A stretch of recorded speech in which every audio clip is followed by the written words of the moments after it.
So welcome everybody to another session of Stories of a Colorful World's Authors Conversation. And today we are delighted to have our special guest author, Innosanto Nagara, with us, author of 6 children's books that focus on particularly social justice. So we're so excited to have him here, particularly because he just released one of his new books. So if we can you just tell us a little bit about yourself? Sure, and thanks for having me. It's an honor to be on your program. um, so my name is Innosanto Nagara. I'm originally from Jakarta, Indonesia. I moved to the United States to study zoology originally, but I ended up becoming a graphic designer and an activist. And I started a design collective called Design Action Collective some years back and spent most of my career doing that work. But I also live in a community, co-housing community with 4 other families. And my son is the youngest of 8 to be born into our community. And that got me on the path of writing a children's book originally just for him and other family friends, and that's when I wrote A is for Activist, and that um, was supposed to be just sort of a project just for friends and family, but it ended up being something that a lot more people than I realized that I gave credit for enjoyed, um, and now, like you said, I'm on my 6th children's book, children's book with Oh, the Things We Are For. That is amazing. So it seems like a big leap from zoology to graphic design. And then also like thinking about it in terms of social justice, was there any particular experience that kind of like ignited that shift? Um, so I grew up in a family of, my father is a poet and playwright, and was doing dissident work in Indonesia in the 70s. And my mother is a linguist from the United States who was from the generation that she was involved in activism during the civil rights movement and the anti-Vietnam War movement. And so I came to the United States to study zoology. To me, this is all connected. The sort of having coming from a sort of uh, social justice family, people who are engaged in the world, um, having an orientation towards science and understanding how the world works and what is, how we can sort out what's real and what's not, and what is really useful to to human societies, um, and going from that to seeing that so many things were happening in the world at the time. For me, it was probably the big shift was the first Gulf War, which is ancient history for anybody who's a kid in this. Absolutely. But that's when I was in college, and I realized that I couldn't just talk about uh, studying zoology and caring about the environment and without and caring about social justice issues around me when U.S. imperialism was literally blowing up cities. And so that's kind of how I got involved in activism. Um, I found myself doing graphic design largely because that was always what came easy to me. I grew up in drawing and all this kind of stuff, and I Okay. found myself that was the best way for me to contribute to the movement for against the war at the time, and then other social justice struggles that we got involved in. I live with people who are mobilizers and activists who are really good at knocking on doors, really good at getting people marching and rally, like all the different ways that people engage in activism. For me, that wasn't it. For me, the thing that I was good at was creating the visual communications tools to get people engaged. I think that's so powerful too, because, people are trying to find like where do they fit in and trying different things on for size, but really thinking about like, what is that thing that you're good at, and like, how can you use that to bring about change? Yeah, and I feel like it's actually one of the themes that I try to really promote in, when I, like in my book, M is for Movement, and other ones where, and also The Wedding Portrait, where we talk about direct action, civil disobedience, we talk about big marches. I do all that stuff too, and I engage the best I can in that, but I feel like there's this idea that the only form of activism is the single hero that stands up and leads everybody to win. Right. And I actually think that's a really disempowering way to talk about activism. I'm all for giving credit where credit's due. We do have our heroes and leaders that are inspirational, but in some ways those people are always of a particular sort of a particular um, mode of activism. Right. And meanwhile, while I don't think everything you do is great at any time, like it's very easy, especially with online stuff, to send out a bunch of tweets and think that you're doing something. You want to challenge yourself on that too. But at the same Right. time, we do need to recognize that the way that people engage doesn't have to be only that one, person on a podium leadership type model. Absolutely. So you said A is for Activists. Your first book was inspired by your son. Mhm. So what was it about like raising your son that you thought that you needed to transition this into a book or create a book for it? And to be honest, it was just that, like I said, I lived in this community. I've been reading children's books to kids for a while. Some of the kids now are off in college, so, I knew that when you have a kid in the house, you're reading children's books to them often over and over and over and over and over and over and over again. I Absolutely. wanted to have the book that I wanted to read to my kid over and over and over and over and over Mm, and over again.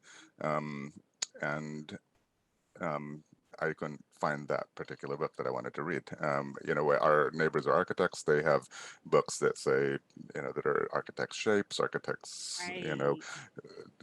like it seemed like every kind of profession or community had a book that was about them, and I didn't see one that was about the kind of community that we live in. We live in a community that's activists, teachers, organizers, and to be able to talk about what we do, to share the values that we have in a way that is engaging for the reader at this time. My kid was 2 years old, so what was important was to be able to have it be engaging both for the kid and for the reader, and in a way that was fun to read for the grown-ups, because there's nothing that kills the reading experience more than a bored reader, right? Absolutely. So Then they're ready to skip pages and exactly, you know that. so it feels like A is for Activists almost started its own like subcategory for in and of itself with publishers, where they're now like really looking for authors who write other, social justice books for kids. Do you feel that like there's been a shift in how your book has been received from like the start till now?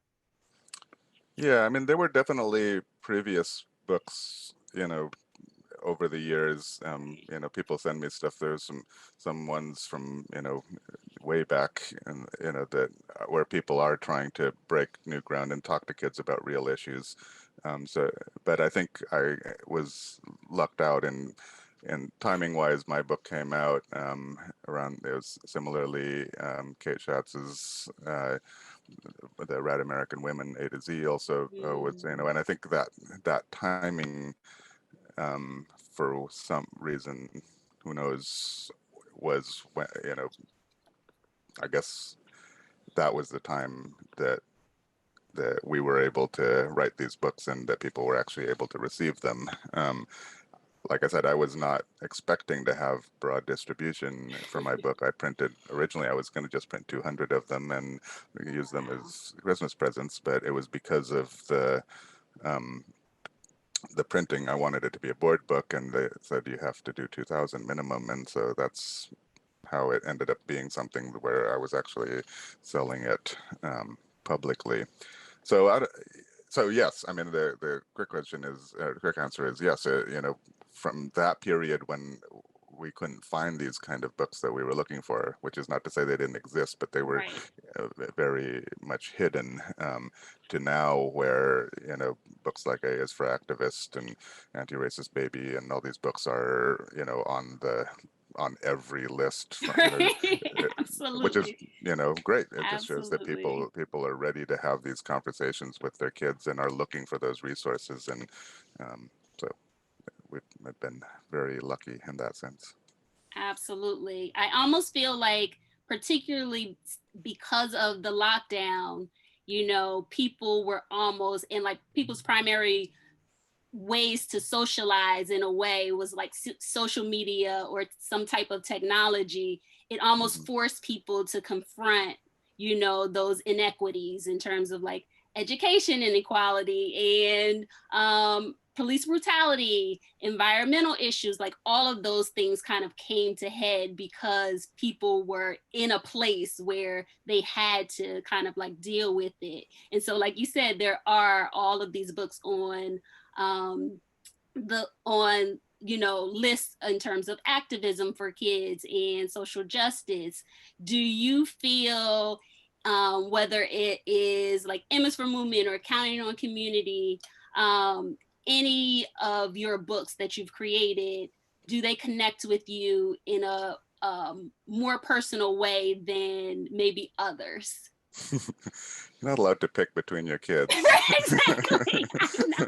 I love them all I equally. know. And I know. um, I know. I guess the one that I think is somewhat underappreciated, and mostly, and then until people read it, and then I think it actually is the one that a lot of people love the most once they do read it, is My Night in the Planetarium. That Mm. it's you know a very short book. It's a very short story, but it also, there's a lot in there that I think is that, I mean, in some ways, that is sort of the most personal for me too, because it is a true story from when I was a kid. So if you I haven't seen it, check apologize. out I that know. one. I know it's very difficult. But yes, all my books, especially my newest one. Absolutely. So you've just released your sixth book, All the Things We're For. What inspired this latest book? um, there's been sort of a thread in my books. A is for Activist is about the issues. Then I wrote Counting on Community, which is sort of about how we live. And then My Night in the Planetarium is about art and resistance, and connecting that to histories of colonialism and power and that kind of thing.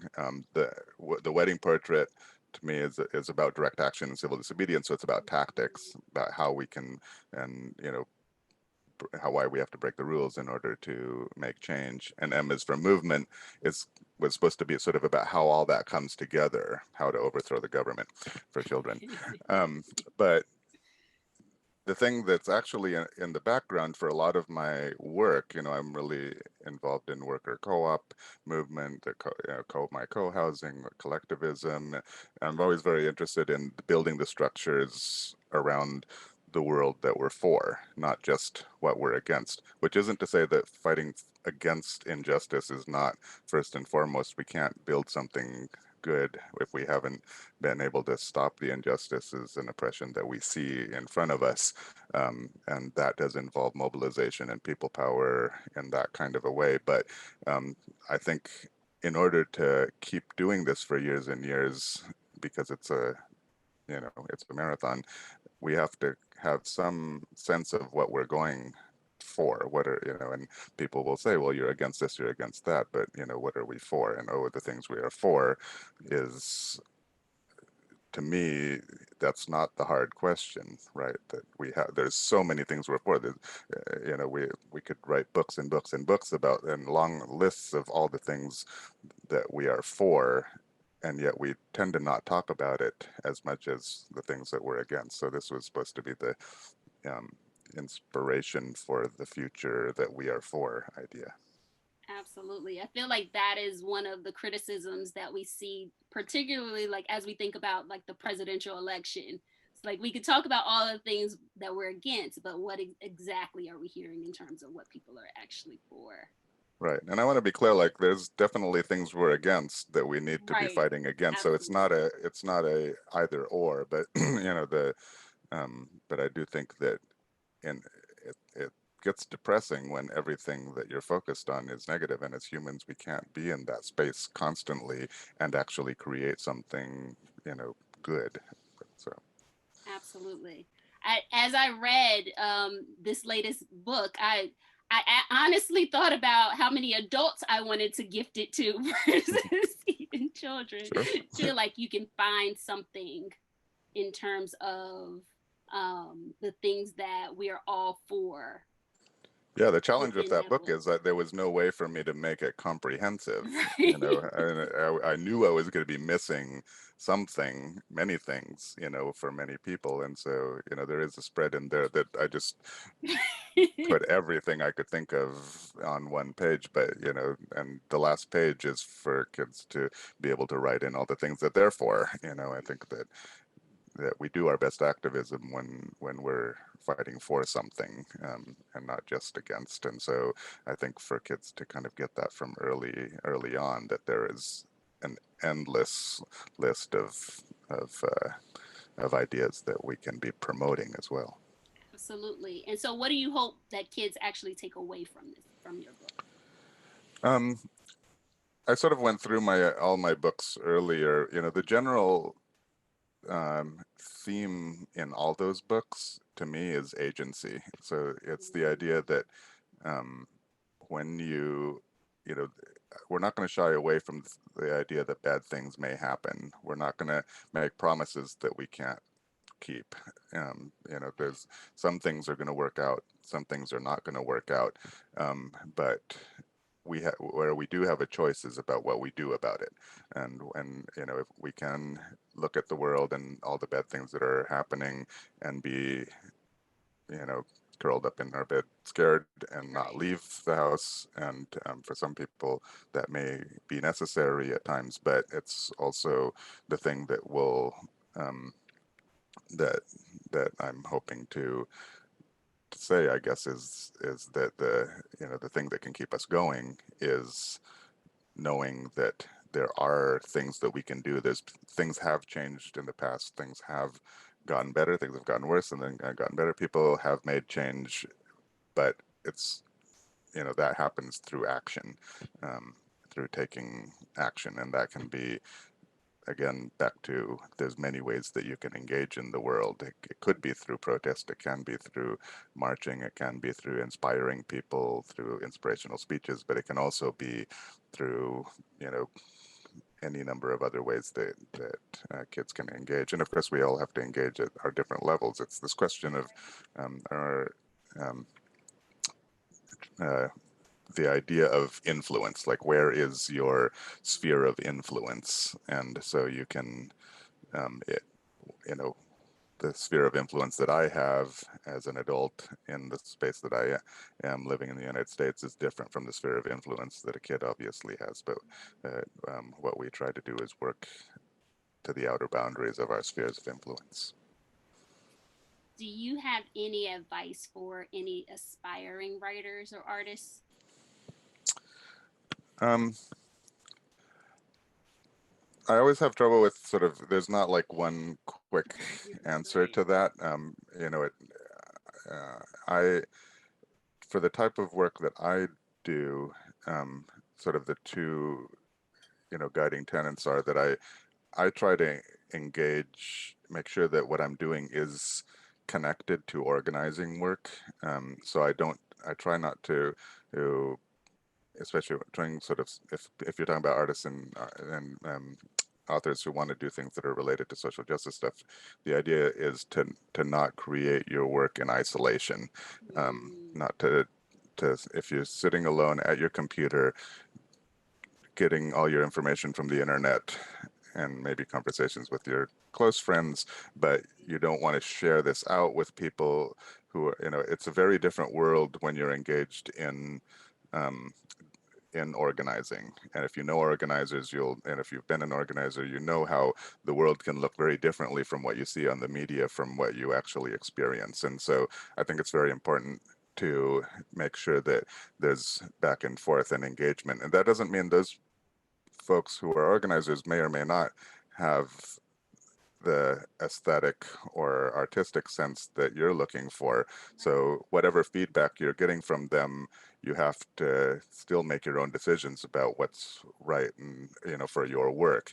But I think making sure that it is engaged rather than done in isolation is always is one key thing. The other key thing that I find talking to a lot of writers over the years is that um, you just have to do it. It sounds like a Nike commercial, but Right. a lot of the time people have ideas that they want to do something, but they're doing all the research that they need to. They're making, they're trying to figure out how they're waiting to write the perfect book when it's at the right time. And I I think for me at least, which is not to say don't do your research and all this stuff, but is like you have to get that first draft down because it's very different what's conceptually the book versus what is the book with words and images on it.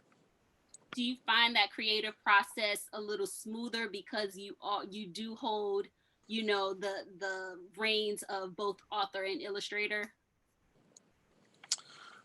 Um, that's a good question. I a lot of what I just said actually sort of comes out of my graphic design work because for graphic design for social change, you're not, at least the kind of work that I'm doing, is not like self-expression art, right? It was always Right. engaged with organizing. And so a lot of the words and concept stuff are constantly being bounced off of the organizations that I'm working for when I'm creating something for them. And so now that I'm my own client, so to speak, because I'm both the author and the illustrator, I kind of have that same back and forth um, with myself. But because I've had so many years in the illustration arts side of things, I think what ends up happening for me is that I actually just write it first and I focus on the Okay. writing. And then once the writing is pretty much done, then I start engaging because I know the images will come. Right. Um, so, you know, ironically, I actually don't actually start visually. Hmm. I just trust that the visual stuff will be there because I've been doing that for 30 years. Okay. That's interesting. I would have thought it would have been the other way around. Yeah, yeah. I mean, a lot of people, who I know who are illustrators, they do go through that process. They do start with images first, and Right. then, but for me, it's actually turned out to be the opposite. Okay. So your books are so always so inclusive of the actual world that we live in. And so what does like diverse representation in children's books mean to you? Um, I mean, I think I don't have any new thesis on this. Rudy and Sims Bishop talks about the mirrors and windows and sliding glass doors. Absolutely. And that's, I think being able to see yourself the in books is obviously something that many kids have not been able to for generations, and so that's part of this movement for both around the we need diverse books and own voices. But I'm writing about sometimes like a kid in Indonesia in the 1970s, and um, I'm not expecting that there's this huge audience of Indonesian kids living in America who are missing out Right.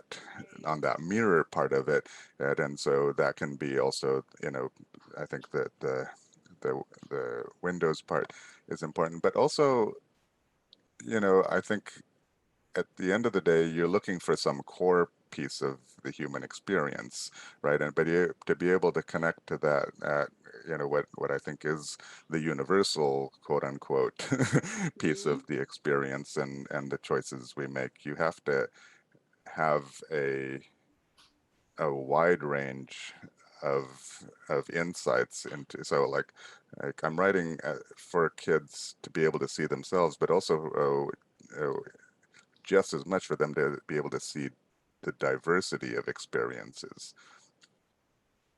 So, Absolutely. Do you have any advice that you would give to parents that are looking to raise like socially conscious kids? um, parenting advice is something you have to be careful about, but because I have uh, a sample of one in terms of my success stories so far, and even that you could argue. But the I guess the what I've discovered, working with all the kids and parents and families throughout these years during the kids book stuff is that the thing that parents struggle with is this question of how to discuss difficult issues with kids. And a lot of the time, that is the thing. The biggest struggle is that they themselves feel they don't have the confidence to be able to explain, you know, things to their kids. And I think that comes out of feeling like you have to have the answers. And I think what has helped me be able to go into classrooms of 150 kids and just and talk about out, big topics is it's really true. They know more than you realize, than you give them Absolutely. credit to. They really do.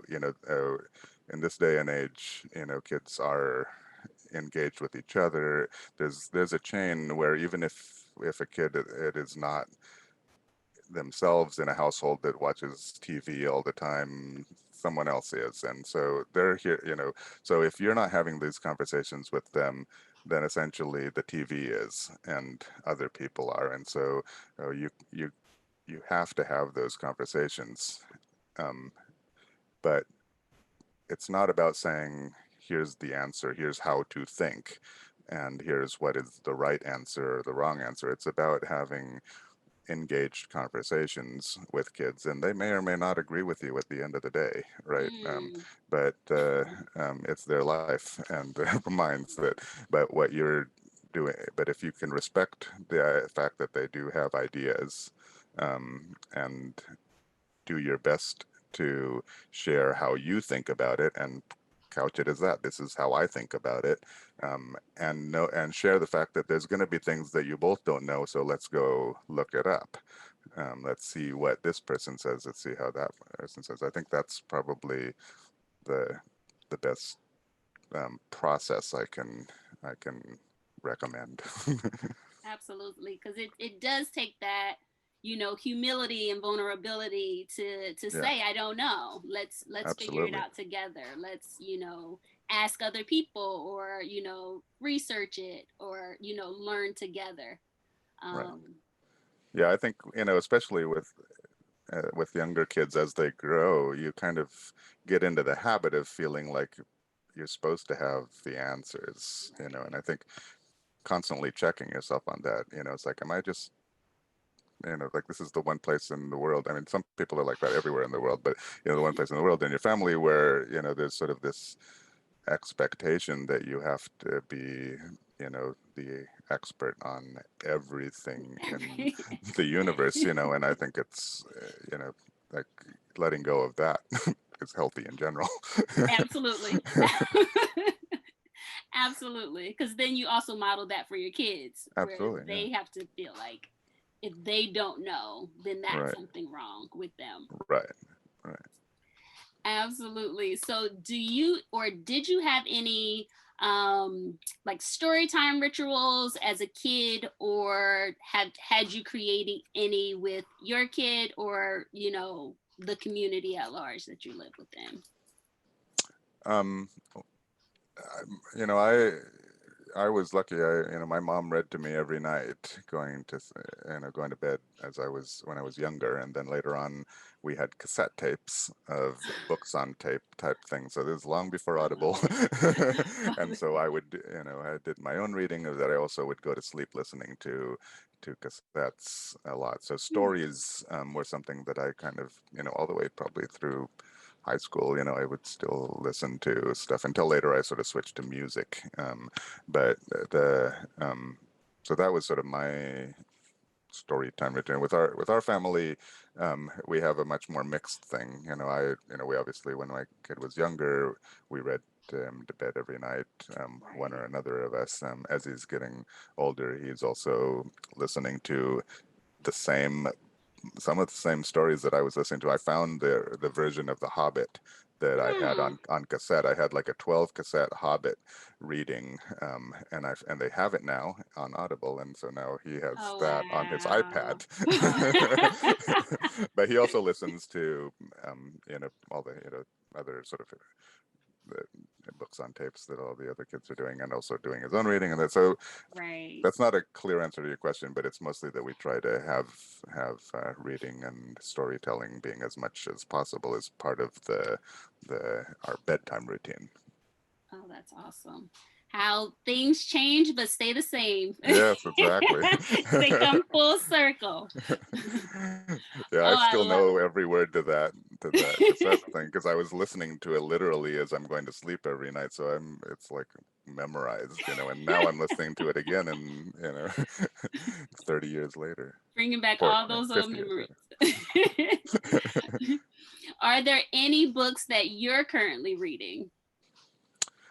I've been lately. I was trying to catch up on. I got to do an interview with Joe Sacco, who's a comic journalist, and I didn't grow Hmm. up really reading a lot of comics. I read comics, and I like comics, but I was never a big comics person. I was never a Okay. big graphic novel person.